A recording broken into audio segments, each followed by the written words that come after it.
If you're a dog owner in Rego Park, you know life here with a four-legged friend is, well, it's an adventure. So in this explainer, we're going to give you everything you need to find the right local dog trainer so you can feel really confident about the choice you make for you and your pup. So here's our game plan. We'll kick things off with what makes training a dog in Rego Park unique. Then we'll get into training philosophies, different programs, and what they cost. After that, we'll arm you with the must-ask questions for any trainer, and we'll wrap up with some local rules and resources.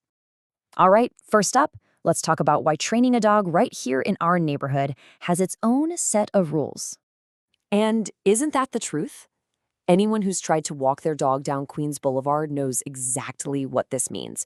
You've got the noise, the traffic, all the people. It's just a ton for a dog to take in.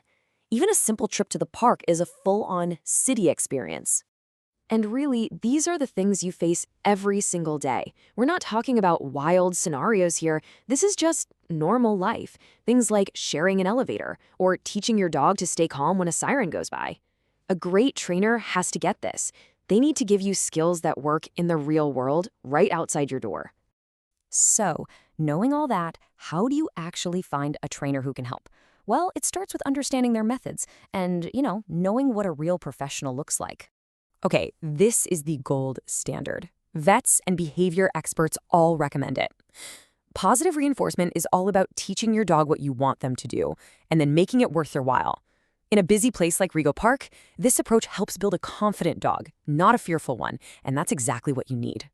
Now, New York City doesn't actually license dog trainers, so these certifications are really your best bet for knowing who's put in the work. I know, it's a bunch of letters, but they show a real commitment to education. The two on the left are fantastic for general skills, while the ones on the right are for trainers who specialize in tougher stuff, like serious anxiety or reactivity. Now that we've got that covered, let's check out the different ways training can actually be done. So these are your two main options. Group classes are awesome, especially for puppies that need to learn how to be around other dogs, or for any dog that needs to practice listening with distractions. Private lessons, though, are tailored just for you.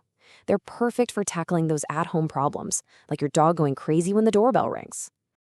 You might also run into these other formats. Board and train is pretty intensive. It can really give training a jumpstart. Day training is a great choice if you've got a busy schedule. And then behavior consultations are for those really complex issues that need a much deeper look. Okay, let's get down to brass tacks and talk about one of the biggest questions, the money. What should you actually expect to budget for training around here? Just as a starting point, a single 1-hour private lesson at your place is probably going to fall somewhere in this range. It gives you a good sense of the value trainers place on that dedicated one-on-one time. And this chart gives you the bigger picture. As you can see, group classes tend to be the most affordable way to go. Buying a package of private lessons usually brings the cost per session down a bit. And then you have board and train programs, which are a much bigger investment. It all really depends on the trainer's experience and the kind of program. So let's say you found a few trainers you're interested in. Now comes the consultation. This is your moment to interview them and really find the person that's right for you.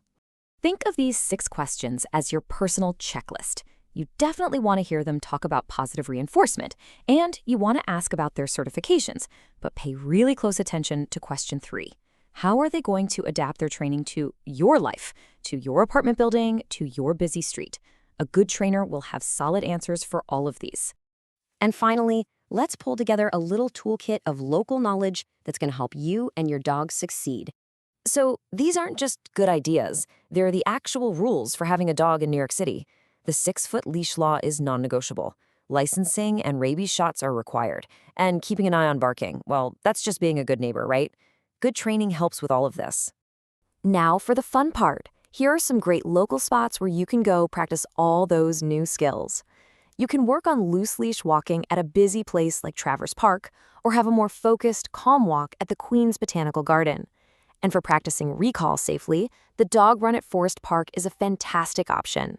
At the end of the day, this is what it's all about. It's not just about commands like sit and stay. It's about making your life together right here in the city easier and more enjoyable. The right trainer just makes that whole process smoother. So now you're all set to get started. Honestly, having a well-trained dog completely changes how you experience the city.